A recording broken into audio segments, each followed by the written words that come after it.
Salut, dans cette vidéo, nous allons voir l'anatomie d'une propriété. Nous allons voir la cascade en CSS, qu'est-ce que cela signifie exactement. Et nous allons finir avec l'héritage en CSS. Ok, nous avons déjà vu certaines propriétés en CSS et ce n'est sûrement pas étrange pour nous parce que depuis le début, nous avons vu ça. Pour une propriété, on a là le sélecteur. Après, on a l'accolade ouvrante. Et puis là, on a la propriété, la valeur et un point virgule ici à la fin. Et après, on ferme les accolades. On va voir ça dans VS Code. Ah, j'ai à supprimer notre dernier travail. OK. On va mettre là un truc.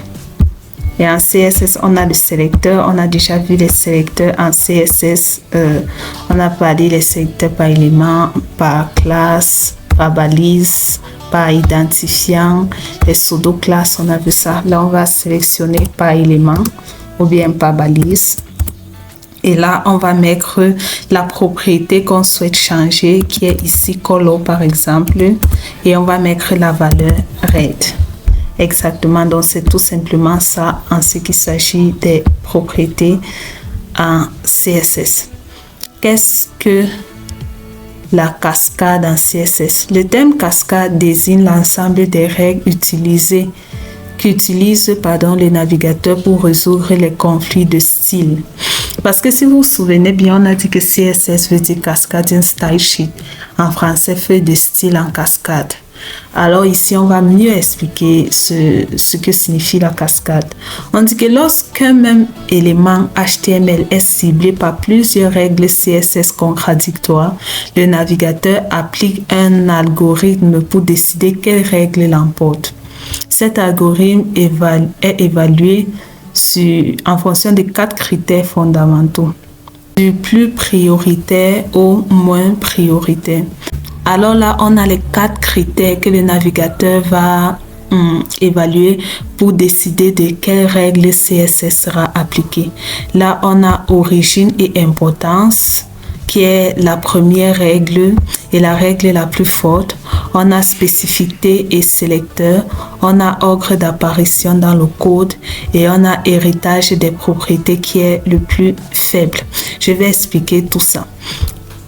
Les 4 piliers de la cascade. Donc là, en première position, on a origine et importance. Et là, on a important. Toutes les règles ne viennent pas forcément de vous exactement. Il y a certaines règles qui sont déjà intégrées dans le navigateur, qui sont intégrées. Par exemple, lorsqu'on faisait de HTML, on voyait que lorsqu'on met un lien, automatiquement, ce lien est bleu et souligné. Après, tu peux changer si tu veux, mais ce que le navigateur affiche en premier, ce qui est là d'office, c'est la couleur bleue et le lien souligné. Donc, c'est ça qu'on dit ici, là, que toutes les règles ne viennent pas forcément de vous. OK. Et puis là, on a certaines règles ici que j'ai sautées. Style de l'agent utilisateur, le style par défaut du navigateur. Par exemple, comme je disais, on a vu les liens, on a style de l'auteur, dans vos règles CSS, ce que vous écrivez. Et après, là, on a importance, un mot-clé. Là, le mot important en anglais, en français, je crois que c'est important.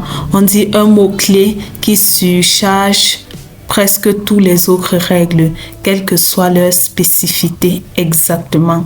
Là, on a style auteur avec importance, style auteur normaux et style du navigateur.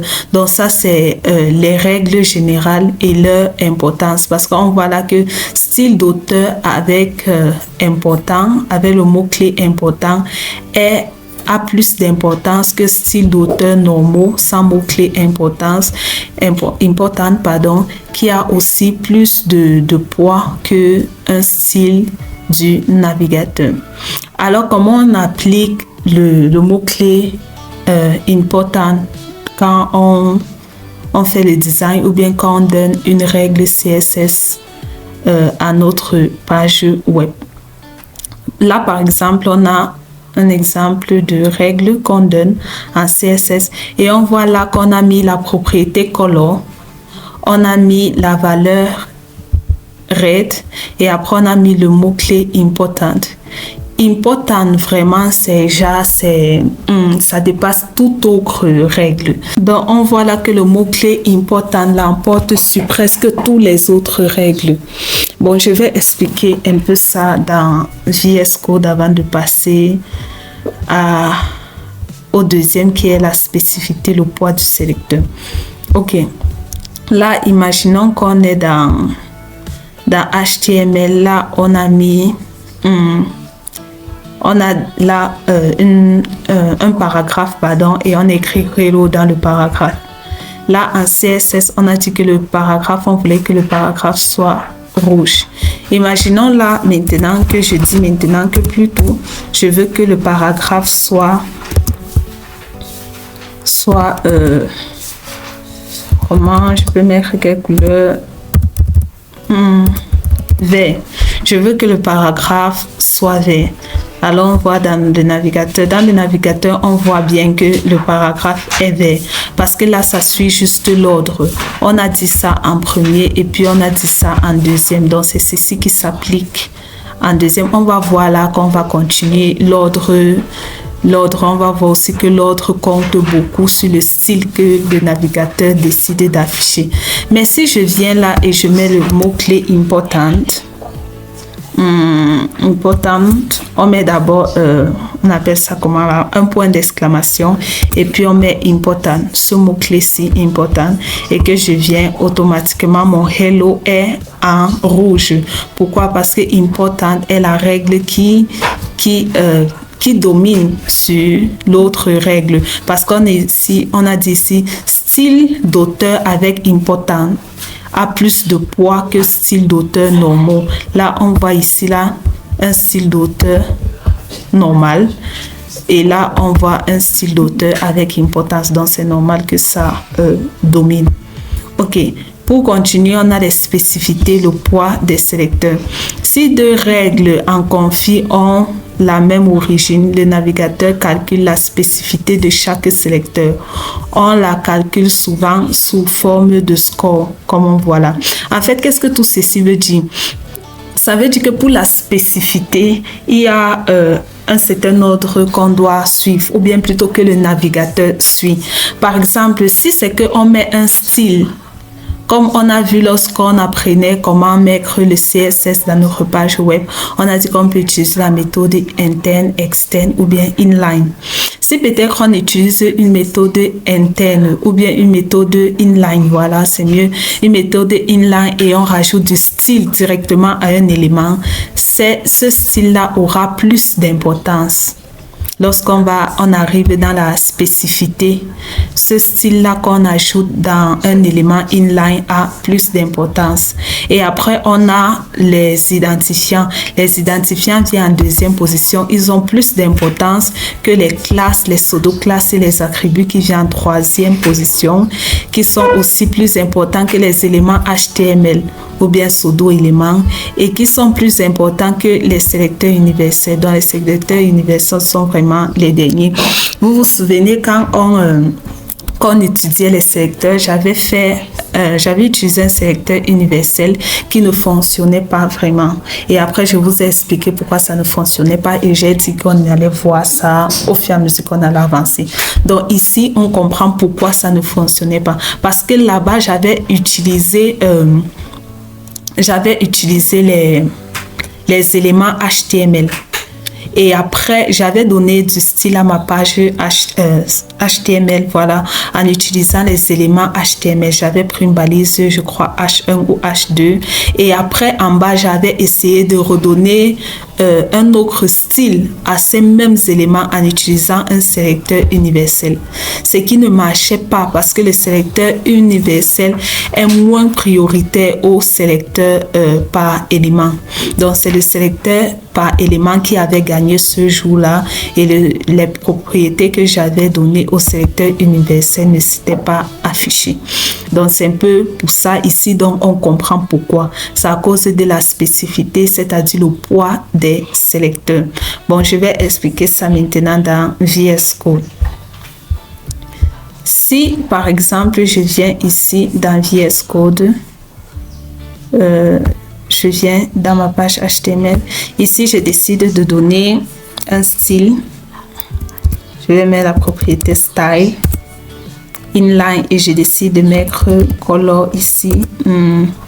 Et je décide de mettre, on peut mettre quoi, blue. Ici, je mets la couleur bleue. Si on part dans le navigateur, on voit que la couleur est rouge. Ok. Pourquoi c'est rouge? Ah oui, parce qu'on n'a pas enlevé le mot-clé important ici, là. On a bien dit que important gagne, l'emporte sur les sélecteurs spécifiques. Ok. On va enlever le mot-clé important et puis on repart voir. On voit que ici, là, c'est bleu. On voit que mon hello est bleu ici. Pourquoi est-ce que mon hello est bleu? Pourtant, ici, là, dans le CSS, j'ai donné la couleur rouge ou bien verte. On va enlever ça pour ne pas embrouiller. J'ai donné la couleur rouge à mon paragraphe. Tout simplement parce que les styles inline qu'on ajoute à un élément sont plus prioritaires que les styles qu'on ajoute à ce même élément de façon externe. Voilà pourquoi ici, on voit que notre mot hello est bleu et non rouge. Donc, c'est ça.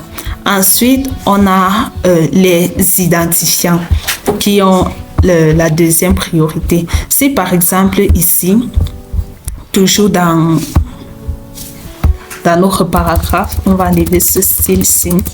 On décide de mettre une classe. Dans cette classe, je vais peut-être mettre le nom hello. Et on décide de mettre aussi ici un identifiant. Dans cet identifiant, je peux mettre quoi? Je vais mettre peut-être hello 2. Hello 1, pardon, pour le nom de l'identifiant. Ok. Dans le CSS maintenant, je vais supprimer ça. Je sélectionne ma classe hello. Et je lui donne une couleur. Je vais lui donner la couleur ici là, violet, voilà.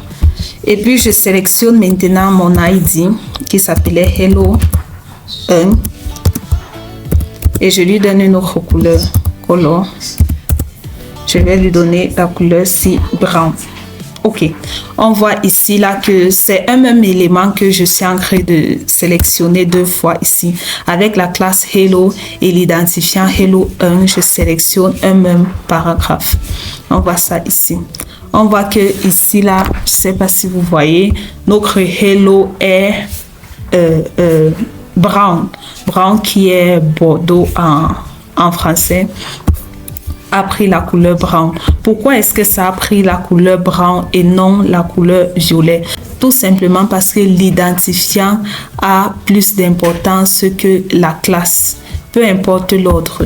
Peut-être vous allez croire que c'est l'ordre, mais si c'est que j'ai décidé de mettre par exemple l'identifiant avant.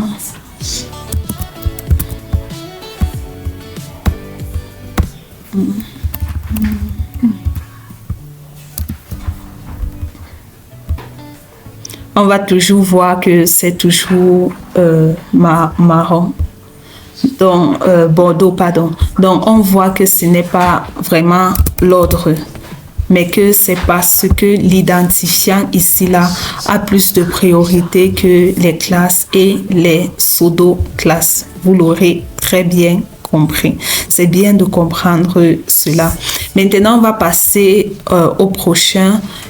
On a les éléments HTML et les pseudo-éléments. On n'a pas encore vu les pseudo-éléments, mais déjà, je vais expliquer les éléments HTML. Si je reviens dans VS Code, j'ai sélectionné ici, là, j'ai mis ici un paragraphe hello. Si c'est que je reviens ici et que je sélectionne mon paragraphe P et que je lui donne une autre couleur, color, je lui donne peut-être la couleur C aqua. On va voir ici là que notre hello est toujours marron, bordeaux, pardon. Pourquoi est-ce que c'est toujours bordeaux? Tout simplement parce que P a moins de puissance ou bien moins une priorité inférieure à la priorité des identifiants et et des classes en fait. Parce que là, on a bien l'ordre de priorité. On voit que l'élément hello vraiment est moins prioritaire comparé aux classes et aux identifiants. C'est tout simplement pour ça que hello ici est toujours en bordeaux au lieu d'être en bleu. Alors, on va passer au dernier qui est les sélecteurs universels qui ont vraiment la dernière priorité dans la spécificité des règles CSS. Maintenant, donc, imaginons donc ici là que on décide on va supprimer ça pour qu'on puisse mieux voir ce que je fais. On décide de mettre là un sélecteur universel. Et on va vouloir que la couleur soit... on va mettre quelle couleur? On va mettre la couleur bleue ici là. Mais ici, c'est la couleur aqua. Si on vient ici dans le navigateur, on va voir que la couleur sera aqua. Pourquoi est-ce que la couleur est aqua? Tout simplement parce que... le sélecteur par balise HTML ici là a plus de priorité qu'un sélecteur universel. Donc c'est pour cette raison que c'est la couleur aqua qui s'est affichée dans le navigateur et non la couleur bleue. Mais si c'est que je viens par exemple ici et que je mets important, je mets le mot-clé important, vous allez voir que c'est plutôt ce bleu là, vous voyez, qui s'est affiché et non aqua. Donc quand vous voulez juste afficher un truc, forcer un truc, vous mettez juste le mot-clé important et bon, c'est le plus prioritaire, c'est ça que ça choisit que le navigateur choisit en premier. Donc c'était ça pour la spécificité la spécificité et le poids des sélecteurs. Et là on a maintenant l'ordre d'apparition. Exactement. Si deux règles ont la même origine, c'est bien de préciser, si deux règles ont la même origine. Donc, c'est bien de préciser ici là la même origine et la même spécificité exactement. On précise bien parce que les spécificités peuvent changer la priorité des règles, peuvent changer la façon dont le navigateur va interpréter ces règles-là. Donc, on précise bien que si deux règles ont la même origine et ont la même spécificité, c'est la dernière règle lue par le navigateur qui s'affiche. Je vais expliquer cela ici. Ok, on dit que si deux règles ont la même spécificité, par exemple, je vais prendre toujours pour mon paragraphe B, j'ai mis ici la couleur aqua. Ici là, je vais sélectionner toujours le même paragraphe en utilisant toujours un sélecteur par balise parce que ça doit avoir la même spécificité comme on a dit ici là. Ont la même spécificité et la même origine. On voit qu'ici là, nos deux paragraphes ont la même spécificité parce qu'ici j'ai utilisé une balise comme sélecteur et ici aussi j'ai utilisé une balise B comme sélecteur et aussi ils ont la même origine et que j'ai décidé de mettre la color green. Qu'est-ce qui va s'afficher dans le navigateur? C'est la couleur aqua qui s'affiche dans le navigateur aqua et non la couleur green. Pourquoi? Parce que ça suit l'ordre. Le navigateur affiche la dernière couleur qu'il va lire. Donc si on décide de changer leur position et que je mets plutôt ça là, vous allez voir que ici là mon hello est plutôt vert. Donc c'est un peu ça, c'est comme un jeu en fait, c'est très facile à comprendre.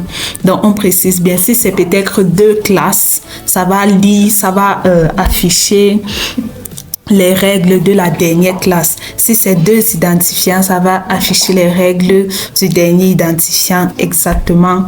Donc, ce que le navigateur lit en dernier, c'est ce qu'il affiche lorsque les deux règles ont la même origine et la même spécificité. Ok, on va passer là à l'héritage. Qu'est-ce que l'héritage en CSS? Vraiment là, c'est très très important de maîtriser l'héritage en CSS. L'héritage est le mécanisme par lequel certains styles appliqués à un élément parent dans le HTML sont automatiquement transmis à leur élément enfant. ou petit enfant encore, parce qu'on peut avoir les éléments enfant ou bien encore les éléments petit enfant. Ok, là on a exemple. Si vous appliquez une couleur de texte à la balise body, l'ensemble des paragraphes, titres et tout. Bon, je vais vous expliquer ça ici pour que ça aille très vite. Imaginons là, on sait que body est le parent de P. On a déjà vu, je crois, dans la vidéo précédente, j'ai bien expliqué la notion de parent et enfant.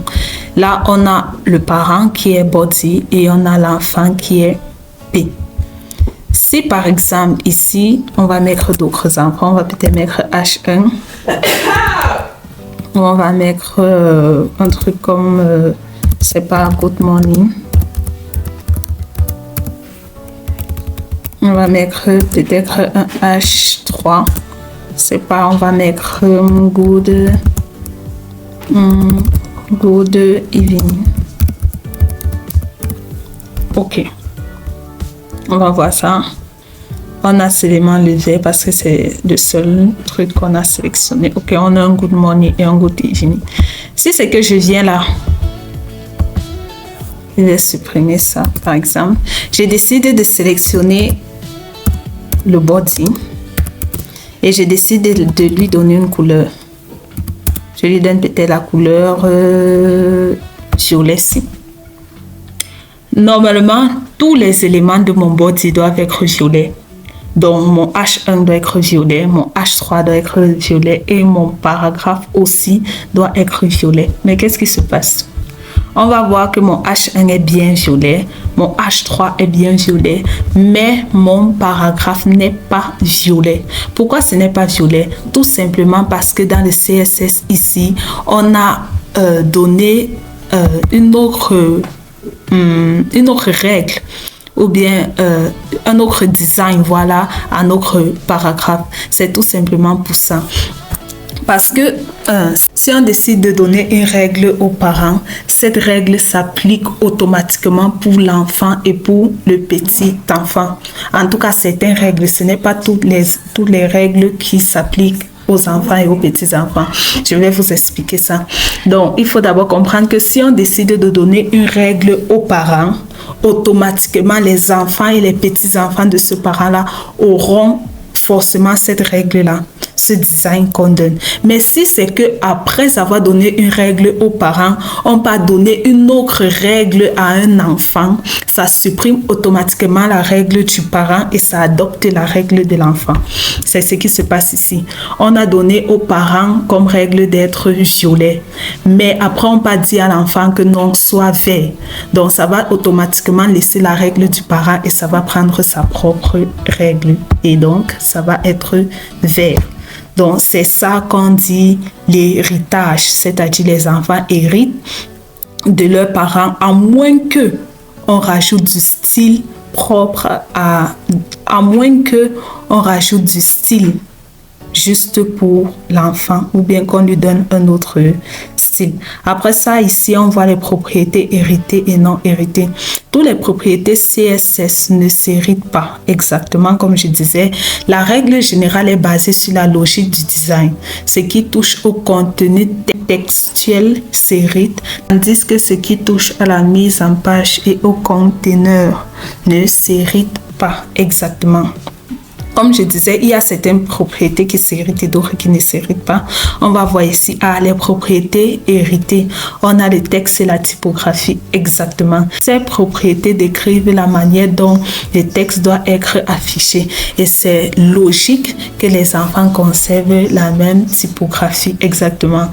Certaines propriétés qu'on hérite, on a la couleur qui est color, la typographie. On a font family, font size qu'on connaît déjà bien, font weight, font style, ça on ne connaît pas, je crois que c'est pour la prochaine vidéo. On a la alignment et alignement, pardon, et formatage. Ici, texte align, texte machin, texte transform, tout ça, ça s'hérite. On va voir ça dans la prochaine vidéo. On va comprendre c'est quoi un texte, la propriété texte align, texte transform, ou bien un font weight et tout le reste. Pareil pour les autres. Maintenant, on dit les propriétés non héritées. On a les conteneurs et la mise en page. On a quoi, par exemple, comme propriété non héritée? On a là le modèle de boîte, les box modèles, margin, padding, border, width et puis height. Ah, ça, ce sont les trucs qu'on n'a pas encore vus, mais qu'on verra. J'ai mis ça ici juste pour nous faire comprendre que ces propriétés-ci ne s'héritent pas. Mais on va voir ça dans les prochaines vidéos. On a aussi les arrière-plans. Les arrière-plans aussi ne s'héritent pas. Ne s'héritent pas.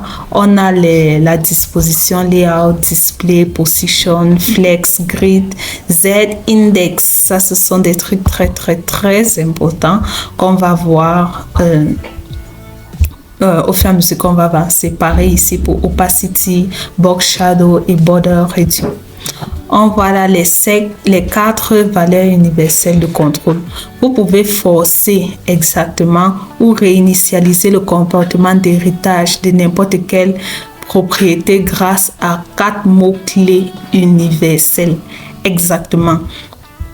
J'aime beaucoup ça parce que j'utilise souvent ça, très souvent même. On a ici la propriété inherit qui veut dire hérite. Voilà. On a la propriété initial qui veut dire initial. On connaît onset et on a la revert. Revert veut dire ancrer en arrière, un truc comme ça. Voilà. Et là, on va voir un exemple d'utilisation. Formater une bordure par héritage. Ça, c'est très, très important. Mais on va pas voir ça ici, là. Je crois que je vais prendre un autre exemple pour le coup. Ici, par exemple, on a réinitialisé la couleur d'un lien. Voilà. Je crois que je vais utiliser ça là. Imaginons, par exemple, on a vu que... on va venir ici, là. On va venir là. On va mettre ici, là. Dans notre H3, on va mettre... non. Ok. On va décider de mettre une adresse avec la balise A. On va mettre n'importe quoi ici, là, puisqu'on n'a pas vraiment d'adresse à mettre, juste pour mettre un truc. Et ici, on va mettre là les liens cliquables. Adresse, tout simple. Contrôle. On va mettre là les liens cliquables. On peut mettre là tout simplement adresse. Adresse en anglais. Avec 2D. Ok. Là, on va voir ça dans le navigateur. On voit que adresse est bleue, n'est-ce pas? On a vu lorsqu'on faisait le CSS que les adresses sont automatiquement bleues.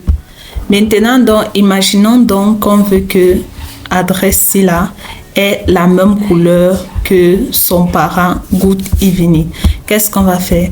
On va tout simplement venir ici là dans notre CSS. On va mettre A. On va sélectionner A. On va mettre peut-être couleur qui est color.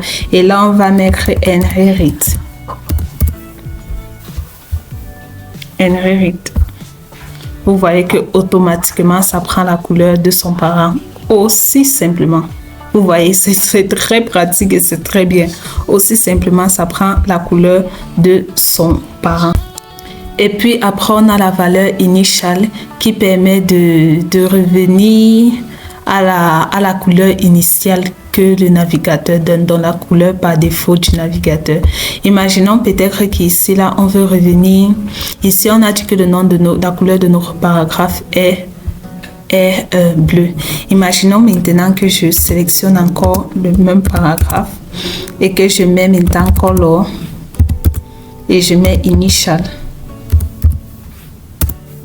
Qu'est-ce qui s'affiche?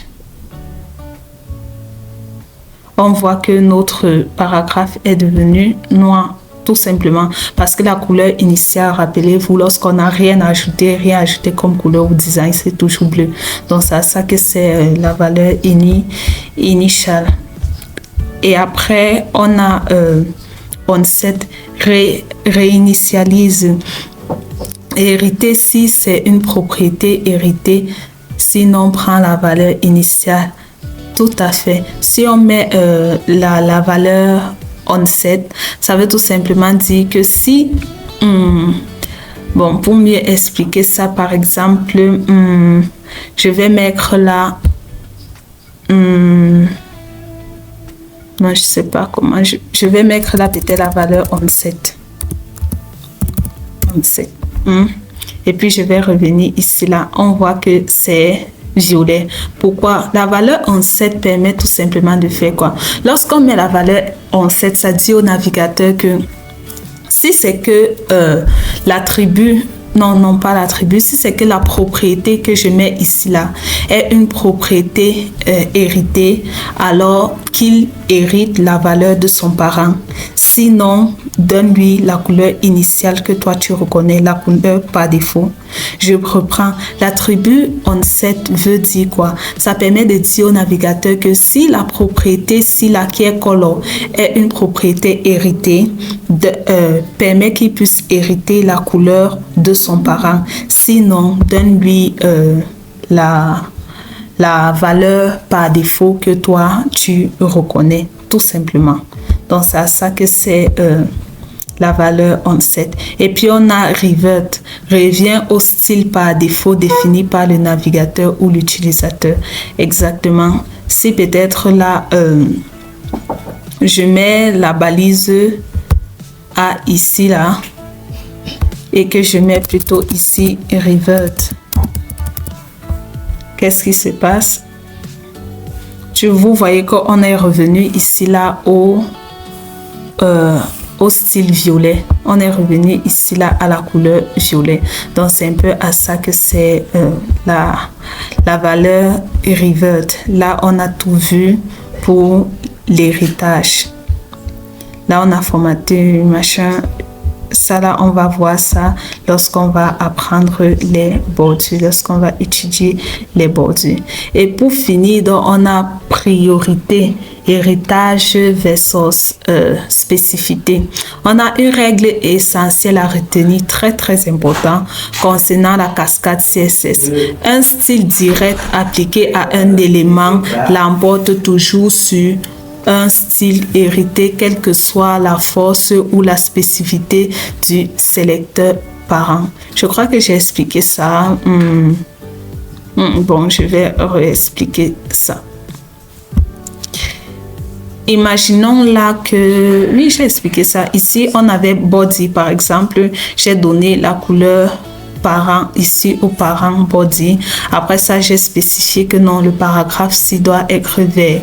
Et donc, c'était vert et non, si on enlève le initial qu'on a mis ici. Et donc, c'était vert au lieu d'être violet. Donc, c'est un peu ce que ça veut dire ici. Donc, si tu mets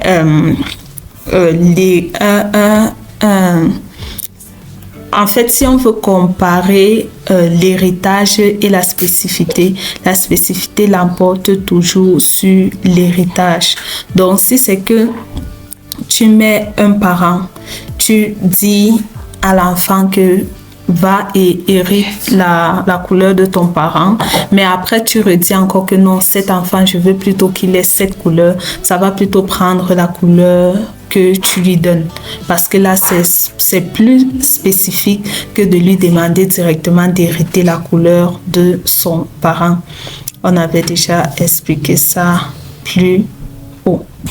Comme j'ai dit ici, là, voilà pourquoi ici dans le navigateur, ceci est vert au lieu d'être violet comme son parent. Parce que ici, on a spécifié que toi, je veux que tu sois plutôt vert. Donc, c'était ça en ce qui concerne les héritages, les spécificités, la méthode en cascade en CSS et aussi l'anatomie des propriétés. Alors, je vous donne rendez-vous dans la prochaine vidéo où nous allons étudier la typographie, les propriétés reliées à la typographie, c'est-à-dire c'est là qu'on va prendre les propriétés comme font size, font width, text transform et tout le reste. Donc, ciao et à plus.